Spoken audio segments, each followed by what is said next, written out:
جواب دیتی ہیں رمضان ہوتا یا غیر غیر رمضان رمضان، ہوتا، ہاں۔ ما زاد فی رمضان ولا فی غیرہ الا 11 رکعت، آپ نے وطر سمیت 11 سے تجاوز نہیں کیا، گویا اس نماز کو آپ کم تو کر سکتے ہیں، 11 سے آگے نہیں جا سکتے۔ اچھا، اور اگر کوئی چلا گیا تو کیا حکم ہے؟ ایک منٹ اس کے لیے بھی خود ان کے علماء نے بھی جواب دیا ہے کہ سنت سمجھ کر جب بھی پڑھا جائے گا وہ 11 سے تجاوز نہیں ہوگا، باقی نفل ہے، مستحب ہے، کچھ چیزیں پڑھتا رہے، اس کو اللہ اجر دے گا، لیکن جب سنت کی نیت سے پڑھے گا وہ 11 سے تجاوز نہیں کرے گا۔ اچھا، اور دوسری جو روایات انہوں نے پڑھی ہیں انہیں کہیں کہ کوئی ایک محدث تو بتاؤ جنہوں نے اس کو صحیح کہا ہو۔ بتایا انہوں نے، محدث تو بتایا انہوں نے کہا فلاں کتاب نے نقل کیا ہے، ہاں، نقل کر دینا کافی نہیں ہوتا۔ میں نے کل بھی آپ سے عرض کیا کہ یوسف علیہ السلام کے بھائیوں نے یہ دعویٰ کیا تھا کہ یوسف کو بھیڑیا کھا گیا، تو یوسف کو تو بھیڑیا نے نہیں کھایا نہیں تھا، کھایا تھا۔ پھر وہ ثبوت بھی دے رہے ہیں، خون آلود ٹھیک ہے، کرتا بھی پیش کر رہے ہیں۔ ٹھیک ہے، ٹھیک ہے، پھر بھی ٹھیک ہے، جھوٹے واضح ہیں ہے۔ وہ۔ میں آپ کی طرف ہی آؤں گا، ایک مختصر سا وقفہ بس لوں، میں ایک لوٹ ہی کے جملہ کہوں، جی ایک جملہ۔ جو انقطاع کی بات ہے وہ بالکل درست ہے، یزید ابن روان والی وہ الگ روایت ہے جسے میں نے مرسل ہی کہا تھا۔ صحیح ہے، جو زید بن صاحب والی روایت ہے بے حقیقی وہ الگ ہے، وہ اس میں انقطاع نہیں۔ وہ مکس اس میں نہیں ہے، انقطاع یہ نہیں مکس کر رہے ہیں۔ وہ جس طرح نہیں، آپ وہ فرما رہے جو تھے بات ہے وہ بات درست ہے، مختلف لیکن ہے۔ دوسری روایت موجود ہے جو بغیر انقطاع اچھا، کے بے واضح حقیقی میں ہے۔ صحیح ایک اور روایت روایت ہے، بھی اسے موجود حاکم ہے۔ اور نووی نے کسی صحیح میں کہا ہے۔ انقطاع ہے، صحیح ہے۔ کسی میں ذوف ہے۔ کل صاحب ایک مختصر سا وقفہ نصب لوں، میں لوٹ کر الرایا آتا میں بھی ہوں۔ اس کی اسے صلاح امام موجود ہے۔ ہے، ذرا الف لام میم ایک حاکم مختصر وقفے پہ جا رہے ہیں، نہیں۔ ہم لوٹ کر آئیں گے، بریک لینے کا مجھے کہا گیا، ہم اس موضوع پہ کنٹینیو بات کریں گے۔ آثار و سنن کے حاشیے پر بھی یہ بات عرفان رمضان، عرفان رمضان۔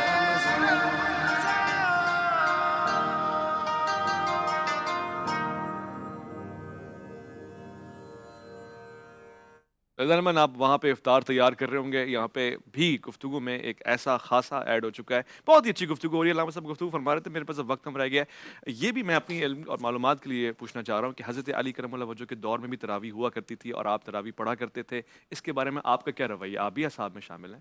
نہیں، حضرت نے منع کیا تھا تراویح سے، اچھا، اور بلکہ کوفے میں جب آپ نے تراویح سے روکا تو لوگوں کو حیرت ہو گئی، اچھا، اور بلکہ یہ بھی نقل ہوا ہے کہ بعض لوگوں نے سر پیٹا اور کہا کہ وا سنت عمرہ، وا سنت عمرہ، ہم سے حضرت عمر کی سنت چھوٹ رہی ہے۔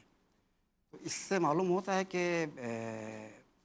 واقعاً تراویح پہلے پڑھی جاتی ہوں گی، یعنی باجماعت، اور حضرت امیر المومنین نے اس سے منع کیا کہ یہ باجماعت نہیں ہوتی ہے۔ صحیح، تو پھر چونکہ وہ جس کی عادت انہیں پڑی ہوئی تھی یا جس کو وہ درست سمجھ رہے تھے، اس کے خلاف آنے کی وجہ سے ان کو حیرت ہو گئی ٹھیک ہے، اور اس پر احتجاج بھی کیا ہے۔ ٹھیک ہے۔ قاری صاحب اس پہ آپ بھی ذرا بیان فرما دیجیے گا، کیا حضرت علی کا ایک فرمان ظاہر خلاف سنت تو نہیں ہو سکتا؟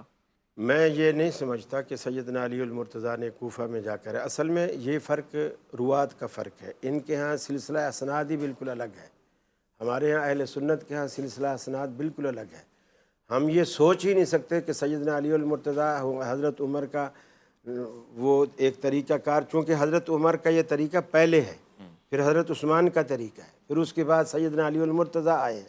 وہ جو ایک خلفائے راشدین میں ایک چیز چلی آ رہی تھی، سب صحابہ کا اجماع تھا اس بات پہ کہ جماعت درست ہے، بلکہ یہ اجماع زبردستی اسی کا لیے دعویٰ ہے، روایات والی میں زبردستی حضرت کا علی دعویٰ علیہ ہے۔ السلام کا بھی قول موجود ہے ہمارے پاس کہ 20 اچھا، یہ بھی آپ پڑھا کرتے تھے؟ جی، تیسرا یعنی آپ حکم آپ لو کا، جی، ایک اور 20 رکعت پہ حضرت علی کا قول بھی موجود ہے، اب آپ بتائیں، بلکہ پھر آپ شاید پھر بھی آپ 8 رکعت وہ پڑھ رہے ہیں۔ مرسل حدیث ہے، کبھی بالکل اس کے ٹھیک کہہ رہے ہیں، تحقیق اس کے بعد کو میں مانتا ہوں 20 رکعت تو ہم خود قائل ہیں، لیکن آپ جماعت کے قائل نہیں ہیں، پہلے تو جماعت کے قائل وہ ہیں، یہ جماعت پہ بات ہو رہی یعنی ہے۔ جماعت انہوں نے بھی ذکر نہیں کیا، چلیں، انہوں نے آج 20 ایک نیا رکعتوں وہ کا بھی ہو ذکر گیا کیا، ہماری جماعت کا معلومات ذکر نہیں میں کیا۔ جماعت کے مسئلے میں صرف کر دوں کہ جیسے جماعت کی روایتیں حضرت نے بھی پیش کی، میں نے بھی، کہ بخاری شریف کی روایت ہے حضرت کہ حضور صلی اللہ علیہ وسلم نے 3 دن تک 3 راتوں تک جماعت کروائی تھی، تو جماعت کا ثبوت تو حضور صلی اللہ علیہ وسلم سے براہ راست موجود ہے، ٹھیک ہے۔ اسی کو پھر آگے بڑھایا حضرت عمر رضی اللہ ویسے تعالیٰ مزاج عنہ نے۔ شریعت اس پہ نوافل کو دیکھیں، لے کے کیا پہلی ہے؟ بات یہ ہے کہ نوافل کے اعتبار سے یہ کہ اس کی علماء- جماعت نہیں ہونی نہیں ہو چاہیے، سکتی، منع ہے، نہیں ہو سکتی، کوئی بھی ایسے ہی نفل علامہ باجماعت نہ ادا کی قاری جائے، صاحب جو ایسے ہم ہی کر رہے نوافل ہیں کی جماعت نہیں باجماعت ہو ادا سکتی۔ نہیں کرنی ہم چاہیے۔ نوافل کی بھی جماعت کے قائل ہیں اور فرض کی بھی جماعت کے قائل ہو سکتی ہے، بالکل ہو سکتا تو اس میں لیکن آپ کے پاس تراویح الگ ہے، تراویح کی جماعت کا ثبوت حضور صلی اللہ علیہ وسلم سے بذات خود موجود ہے، بخاری شریف کی روایت میں حضرت عمر کی سنت میں ہمارے 20 کی ہاں سر راحت موجود ہے ہے۔ اس میں۔ اب اس کے تراویح علاوہ بھی جتنی نفلی بھی نماز ہے تو نوافل نفلی ہیں، نماز، تراویح نہیں بھی سنت ہے نفلی وہ، نماز ہے۔ سنت ہے وہ، نہیں، سنت تو ہو گئی، نفل مگر الگ چیز ہے، نوافل- سنت الگ چیز ہے۔ دیکھیے یوں اور تو وہ فرض سنت بھی ہی ہوئی ہے سنت بجماعت، فرض بھی سنت ہے، فرض بھی تو اللہ کے رسول نے اس میں پڑھے کوئی ہیں۔ واضح تو حدیث آپ بھی کے ہے یہاں نوافل تراویح باجماعت ہو بغیر سکتی ہے؟ جماعت کے؟ نہیں جماعت تو یہی تو کہہ رہے ہیں جماعت ہے نا جماعت تراویح ہے، کی جی وہ کہہ رہے ہیں جماعت ہو سکتی ہے، نہیں، میں نے یعنی دیگر میں دوسری بھی ہو بات سے اختلاف کیا، آپ نے لفظ استعمال کیا کہ نفلی جماعت نہیں جی ہے، ہاں، جس کی حضور صلی اللہ علیہ وسلم سے ثبوت نہیں ملتا، میں نے کہا بھی اللہ جس کے نفل رسول کی جماعت کا ثبوت حضور کی یا صحابہ خلفائے اب آپ راشدین سے دیکھیے نہیں ملتا، وہ نہیں ہے ہمارے یہاں سے۔ دیکھیے قرآن خود کہتا ہے فتحجد بھی نافلۃ لک، صحیح ہے، نفل کہا ہاں اور نفل کہہ کر جماعت بھی کروائی، یہی سب سے بڑی دلیل ہے کہ نفل کی جماعت ہوتی ہے، ہو سکتی ہے، آپ کے یہاں ہو سکتی ہے، قرآن کہہ رہا ہے۔ ٹھیک ہے، حدیث بھی کوئی موجود ہے؟ جماعت کہاں کرائی یہ؟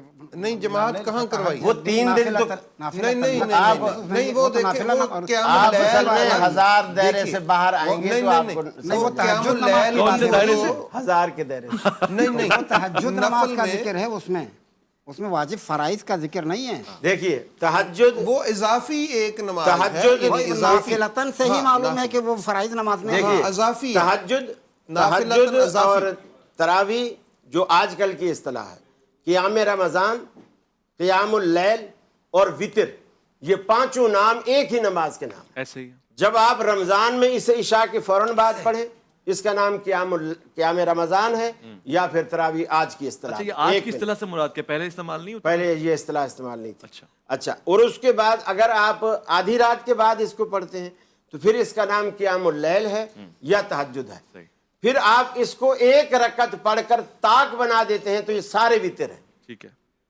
سیدہ عائشہ فرماتی ہیں اللہ کے رسول مسنا مسنا مسنا پڑھتے رہتے تھے، اسی طرح حضرت عبداللہ بن عمر بھی کہتے ہیں کہ اللہ کے رسول نے کہا 2 رکعت پڑھو، جب تھک جاؤ اس کے بعد 1 رکعت پڑھو، وہ سارے کے سارے تمہارے لیے وتر بن جائیں گے۔ حضرت اب نوافل ابن میں عباس جماعت نے ایک کسی رکعت اور جو موقع پہ تھا ثابت وتر ہوئی کا ہے؟ اس کو ناپسند نوافل میں جماعت کسی اور موقع پہ ثابت ہوئی ہے؟ کہیں کس ثابت میں؟ نہیں ہے۔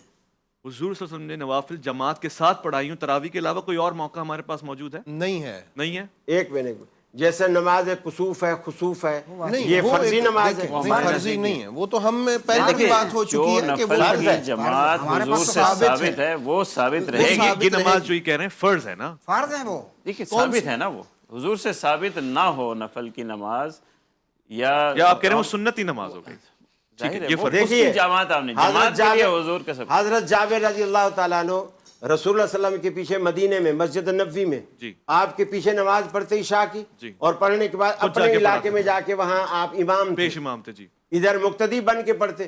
اب آپ بتائیے کہ کہیں تو وہ نفل پڑھتے ہوں گے نا، اور وہ جماعت والی ہو گئی آپ وہ کے؟ جماعت والی۔ لیکن وہاں پیش امام تو اب فرض ظاہر بات ہے یہ نبی ہمارے ہے۔ نزدیک بھی ہے، دیکھیں، اگر امام فرض ادا کر رہا ہے تو پیچھے جماعت والا شریک ہو سکتا ہے، ہمارے نزدیک بھی وہ جماعت قائم ہو رہی ہے فرض کے وہ لیے، امام فرض کے لیے کر آپ شریک ہو رہے ہیں اپنی نفل کے نہیں، لیے، والی اب مثال نفل نہیں کو آ رہی۔ بجماعت وہ کرنے میں زمین آسمان حضرت کا فرق جابر ہے۔ رسول اللہ صلی اللہ علیہ وسلم کے پیچھے اپنے فرض پڑھ کے جا رہا ہے، لیکن وہ جو اب حضرت جب جماعت فرض کسی پڑھ لے لیے تو فرض قائم ہو دوبارہ رہی تو نہیں ہے۔ پڑھے گا نا۔ دیکھیں وہاں جماعت بھی تو فرض کے جماعت لیے قائم فرض ہو کی رہی ہے۔ قائم ہوئی ہے، اور وہاں آپ شریک فرما ہونے رہے والا ہیں کہ نفل میں وہاں شریک نفل ہو والا فرض کی جماعت کروا سکتا ہے، تو وہ پیچھے سارے تو فرض کی جماعت میں کھڑے نا آپ کے قول کے امام مطابق۔ نفل پڑھ رہا ہے، لیکن جماعت والے سارے پیچھے- امام پیچھے- نفل پڑھ نہیں، رہا ہے۔ وہ تو سارے فرض پڑھ رہے جماعت ہیں۔ تو فرض ان کی کے ہے۔ ہاں یہ بھی جائز نہیں ہے کہ نفل کے پیچھے فرض اور فرض کے اب پیچھے یہ نفل۔ غلط وہ ایک دیکھیے یہ یہ غلط بھی ہے۔ جائز اپنی نہیں۔ وہ تو ثابت وہ کریں پہلے نا، وہ آپ ثابت گھوم کیوں کریں۔ رہے ہیں؟ یا میں اسے وہاں تو دفاع ہے نا۔ کرتا ہوں، یہ ایک مسئلہ ہے، وہ الگ مسئلہ ہے، اس اگر میں ہم کوئی بات ایسی کریں گے، مثال پہلے کہ جس وہاں میں تو ثابت نوافل کریں۔ ہو، بہرحال نوافل کی جماعت جائز ہے، کیسے؟ جیسے تراویح۔ بس حضرت تراویح نے کے کہہ علاوہ دیا کوئی مثال تراویح نہیں، میں یہ کوئی آپ مثال کے نہیں کہنے ہے۔ سے تو جائز نہیں ہے۔ انہوں نے بتا دیا کہ جی وہ یا تو یہ سنت کی کہیں کہ نماز یہ فرض ہے، دلیل این مدعا، جب آپ کے یا پاس تو یہ کہیں کہ یہ فرض ہے، تراویح نفلی نماز ہے۔ ٹھیک ہے، ٹھیک یہ ہے، میں حضور مانتا ہوں جو نفل یا سنت کی جماعت حضور ثابت سے ہے۔ ثابت ہے، ہمارے سر آنکھوں پہ کسوف ہو، خسوف ہو، تراویح ہو، ٹھیک ہے، یہ وہ ہم تین ہے، پڑھتے ہیں ہمارے واضح۔ نزدیک۔ دیکھیے۔ جو نفل کی نماز جماعت حضور سے یا خلفائے راشدین سے نہیں ہے ثابت، وہ ہم منع کرتے ہیں، بس اس کی اسی جماعت بات۔ نہیں۔ آپ پھر کیوں اضافی پڑھ رہے ہیں؟ نہیں ہم نہیں اضافی پڑھ رہے، نفل بات ہماری ختم ہو صرف گئی۔ اتنی بات ہے فرض کے علاوہ جتنی بھی عبادت ہے وہ نفل ہے، فرض کے علاوہ صحیح ہے۔ سنت کا جتنی انکار کر عبادت رہے ہے ہیں۔ وہ نفل ہے۔ سنت بھی تو ہے نا ان میں سے۔